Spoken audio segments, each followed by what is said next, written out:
Who the is this guy? Who does he think he is? What makes him think somebody might want to listen to him? Who gave him permission? Damn! Well, since you asked, my name is Omar Jesus Bravo, and I am the son of migrant farm workers. My parents immigrated from San Luis Potosi, Mexico, and settled in Layton, Utah in the late 1950s. As the youngest of 9 children, I started working in the onion fields at the age of 5 and didn't stop until I graduated high school. Though it's been over 25 years since I was last in those fields, I remember them like it was just yesterday. Whenever the work would get really intense because of the 100-degree heat or because your back was tired from being bent over all day, my dad would take advantage of this opportunity to remind me of my true responsibility. "Do you like working out here?" he would shout at me in Spanish. "No," I would reply, as if there was some chance he might let me quit working right then. "Well, then you better study," he would shout back in reply. "If you don't want to have to be out here, all you have to do is go to school and study hard. Then you can go get a job in the air conditioning. All you have to do is study. Don't get me wrong, this is honorable work.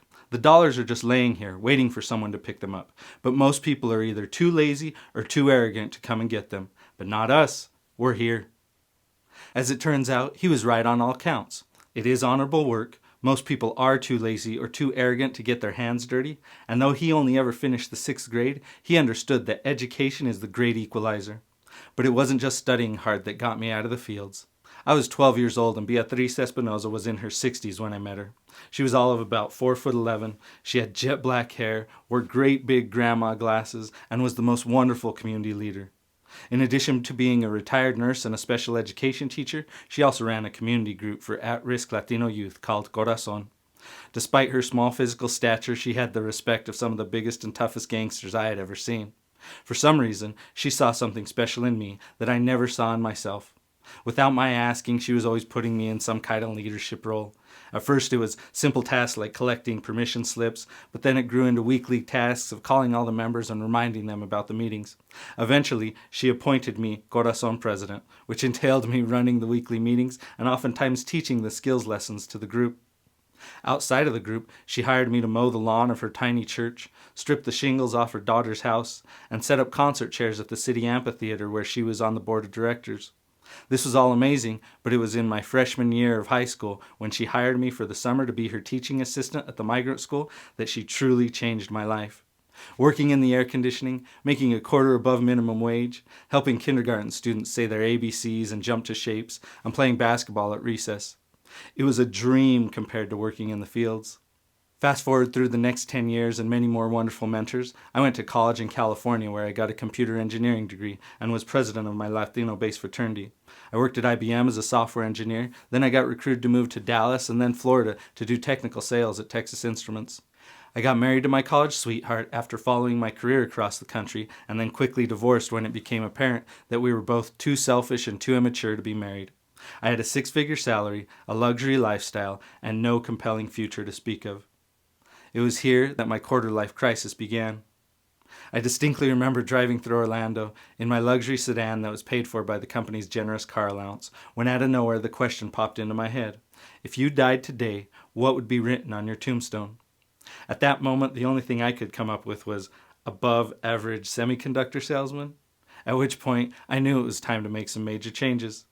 Thanks to amazing virtual mentors like Donald Miller and Francis Chan, I was able to see that though my life story had gotten stale, I was still meant for so much more.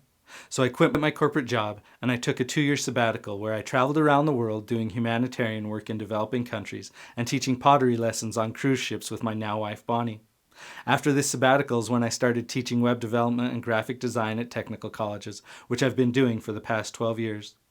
Over these past 12 years, I've had many wonderful opportunities to help students of all ages, literally from 17 to 70, change their lives.